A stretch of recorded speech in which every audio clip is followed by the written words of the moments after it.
It's often said that sticks and stones may break your bones, but words can never hurt you. While that phrase may help some people brush off mean words, it isn't exactly supported by science.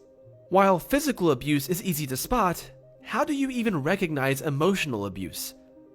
Emotional abuse is sort of like carbon monoxide.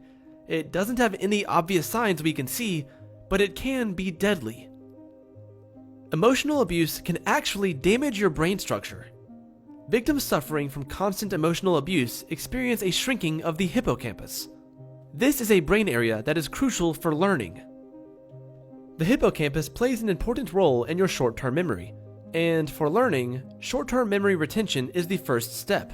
Any piece of information in your brain is first stored in your short-term memory before it can either be converted into permanent memory or deleted. Without short-term memory, there can be no learning. This damage to the hippocampus is a lot more disturbing than scientists initially thought. When you are under stress, your body releases a stress hormone known as cortisol. Researchers found that cortisol attacks the neurons in the hippocampus and causes it to reduce in size. So, the more stressed you are, the more cortisol will be released, and the more the hippocampus will shrink in size. Another part of the brain that is affected by emotional abuse is the amygdala. Victims of emotional abuse remain in a constant state of anxiety and fear.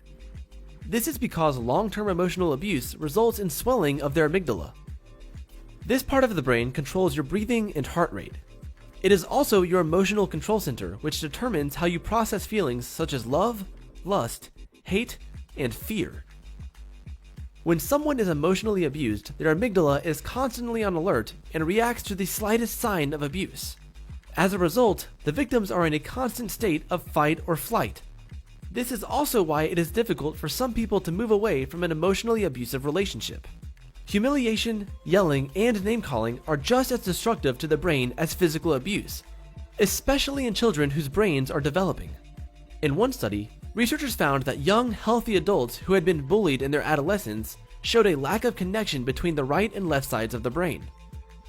Failing to develop these connections in the brain increases the chances of anxiety, depression, anger, hostility, dissociation, and drug abuse in later ages. When a person is emotionally abused, their brain goes into survival mode. The brain attempts to protect itself by rerouting abundant levels of stress and pain to avoid overload.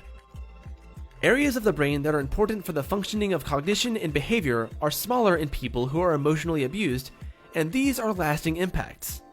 As a result, they are unable to have a healthy response even when there is no longer a present threat or traumatic situation. People in abusive relationships feel constantly drained, both physically and emotionally.